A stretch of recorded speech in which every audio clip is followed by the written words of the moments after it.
അല്ല, ഞാൻ കേന്ദ്ര സംഘത്തിന്റെ വിശദമായി പറഞ്ഞില്ലേ. അതെ, ഞാൻ ഇപ്പൊ ഇവിടെ ഈ നമുക്ക് ആളുകൾ നഷ്ടപ്പെട്ടു, ഒരു പ്രദേശമാകില്ലാതായി, വീടുകളില്ലാതായി, കൃഷി നാശം സംഭവിച്ചു, കെട്ടിടങ്ങളില്ലാതായി. അല്ല, നമ്മളിപ്പോൾ ഒരു പൊതുവായിട്ടുള്ളതാണ് പറഞ്ഞത്. അത് ബാക്കി നാളെ പ്രധാനമന്ത്രി കൂടി വന്നതിന് ശേഷം ബാക്കി കാര്യങ്ങൾ സംസാരിക്കും.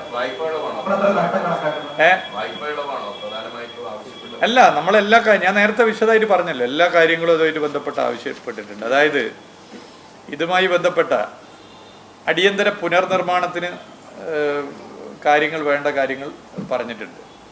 റീകൺസ്ട്രക്ഷൻ കോസ്റ്റ് അതിപ്പോ ഇപ്പൊ ഇന്ന് വൈകിട്ട് പോവായിരുന്നു. അതുപോലെ ഞാൻ നേരത്തെ പറഞ്ഞ ഡെർബീസ് ക്ലീനിങ്, അതുപോലെ മറ്റ് കാര്യങ്ങൾ, ഇതൊക്കെ ആയിട്ടാണ് ആവശ്യപ്പെട്ടത്. അത് നേരത്തെ പറഞ്ഞ തീരുമാനമാണല്ലോ, അത് നേരത്തെ പറഞ്ഞ കാര്യങ്ങളാണ്, അത് പറഞ്ഞിട്ടുണ്ട്.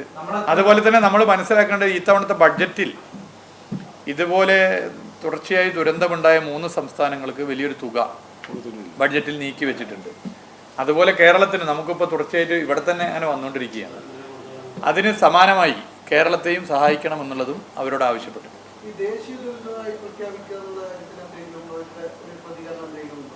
ഇല്ല, അവർ L3 ആയിട്ട് പ്രഖ്യാപിക്കപ്പെടേണ്ട സ്ഥലം തന്നെയാണെന്നുള്ള അഭിപ്രായം അവർ പങ്കുവച്ചിട്ടുണ്ട്. അവരിതിൻ്റെ എല്ലാ ഞങ്ങൾ ഈ റൂമിൽ വെച്ചാണ് അവർക്ക് പ്രസൻറ്റേഷൻ കാണിച്ചു കൊടുത്തിട്ടുള്ളത്. ഇതിൻ്റെ എല്ലാ കാര്യങ്ങളും അവരുമായി ചർച്ച ചെയ്തു. അവർക്കത് നല്ല ബോധ്യമായിട്ടുണ്ട്. ആ നിലയിൽ തന്നെ അവർ റിപ്പോർട്ട് ചെയ്യും എന്ന് അവർ അറിയിച്ചിട്ടുണ്ട്. അല്ല, അവർ പറഞ്ഞത് ഇതിൻ്റെ ആഴം നമ്മൾ ചൂണ്ടിക്കാട്ടിയതിനനുസരിച്ച് വളരെ ഗൗരവമുള്ളതാണ് എന്നുള്ളത് അവർക്ക് ബോധ്യപ്പെട്ടു. നമ്മൾ നമ്മുടെ ഡിമാൻഡ് L3 ആക്കണമെന്നുള്ള കാര്യം പറഞ്ഞിട്ടുണ്ട്. അല്ല, നമ്മളൊരു ഏകദേശം കാര്യങ്ങൾ പറഞ്ഞിട്ടുണ്ട്. ബാക്കി ഇപ്പൊ നാളെ പ്രധാനമന്ത്രി കൂടി പോയി വന്നതിന് ശേഷം ബാക്കി നമുക്ക് നമ്മളെല്ലാ കാര്യങ്ങളും അവതരിപ്പിച്ചിട്ടുണ്ട്. എല്ലാ കാര്യങ്ങളും അതുമായി ബന്ധപ്പെട്ട കാര്യങ്ങളൊക്കെ അവതരിപ്പിച്ചു. അല്ല, നമ്മളിപ്പോ പറഞ്ഞത് ദുരന്തബാധിത മേഖലയുടെ അടിയന്തര പുനർനിർമ്മാണത്തിന് വേണ്ടി മാത്രം 2000 കോടി രൂപ ആവശ്യപ്പെടും. റീകൺസ്ട്രക്ഷൻ കോസ്റ്റ് വേണ്ടി മാത്രം. പിന്നെ മറ്റു പല കാര്യങ്ങളുണ്ട്. അപ്പോൾ ഓരോന്നും ഇപ്പോൾ ഡീറ്റെയിൽ ആയിട്ട് പറയണ്ടല്ലോ.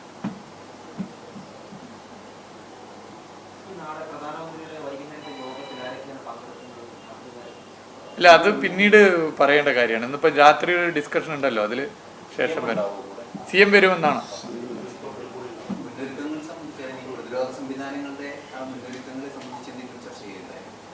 ഇല്ല, ഏത് പ്രധാനമന്ത്രിയുടെ അല്ല, അതിൻ്റെ പല കാര്യങ്ങളും നമ്മൾ ചർച്ച ചെയ്തിട്ടുണ്ട്. ബാക്കി അവർ പോയി റിപ്പോർട്ട് നൽകി അതിനുശേഷം കേന്ദ്ര ഗവൺമെൻറ് ഒരു തീരുമാനം പറയും. ആ തീരുമാനം പറഞ്ഞതിന് ശേഷം ബാക്കി നമുക്ക് നോക്കാം. അതിൻ്റെ ഡീറ്റെയിൽ കിട്ടിയിട്ടില്ല. ക്യാമ്പ് സന്ദർശിക്കുമെന്നാണ് പറഞ്ഞിട്ടുള്ളത്. അതെ,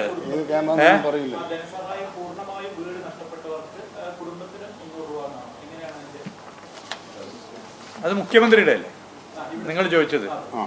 മുഖ്യമന്ത്രിയുടേത് ജീവനോപാധി നഷ്ടപ്പെട്ട കുടുംബത്തിലെ പ്രായപൂർത്തിയായ ഒരു വ്യക്തിക്ക് 300 രൂപ വീതം ദിവസം നൽകും.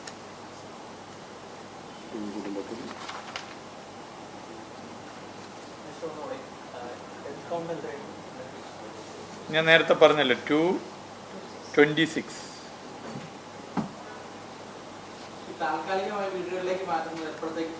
നമ്മൾ എത്രയും വേഗത്തിൽ നടത്താനാണ് ഉദ്ദേശിക്കുന്നത്. ഇപ്പോൾ നമുക്ക് ഇപ്പം തന്നെ 125ഓളം വീടുകൾ, സർക്കാർ ക്വാർട്ടേഴ്സ് ഉൾപ്പെടെയുള്ള വീടുകൾ കിട്ടിയിട്ടുണ്ട്. ഇനി ഒരുപാട് പേര് പറയുന്നുണ്ട് അവിടെ എന്തൊക്കെ വേണം. കലക്ടർ നേതൃത്വത്തിൽ അതിലൊരു പരിശോധന നടത്തുന്നുണ്ട്. ഇനി എങ്ങനെ ആരൊക്കെ മാറ്റണം, അതിലാണല്ലോ ഒരു വ്യക്തത വരുന്നത്. ഇപ്പോൾ PWDയുടെ ക്വാർട്ടേഴ്സ് ഇപ്പോൾ തയ്യാറായി കഴിഞ്ഞു. ഇന്ന് വേണമെങ്കിൽ ഇന്ന് മാറ്റാണ്. അപ്പോൾ അത് എങ്ങനെ വേണമെന്നുള്ളത് കലക്ടർ നേതൃത്വത്തിൽ തീരുമാനിച്ച് അധികം വൈകാതെ തന്നെ അത് ടെമ്പററി റീഹാബിലിറ്റേഷൻ ആരംഭിക്കും.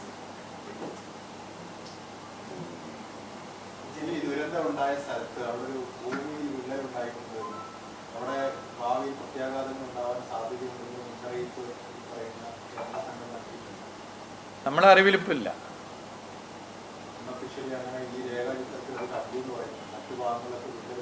അല്ല, അതിനെക്കുറിച്ചൊരു പൊതുവേ ഒരു പഠനം നടത്തണം, മറ്റു സാധ്യതകളുണ്ട് എന്നുള്ളത് ശ്രദ്ധപ്പെടുത്തിയിട്ടുണ്ട്.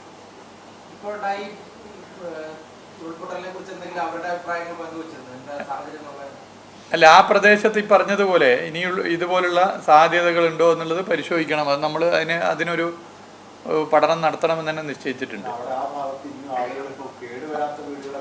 അതെ അതെ അതെ അതെ അത് നമ്മൾ ഗൗരവമായിട്ട് ആലോചിക്കേണ്ട കാര്യം.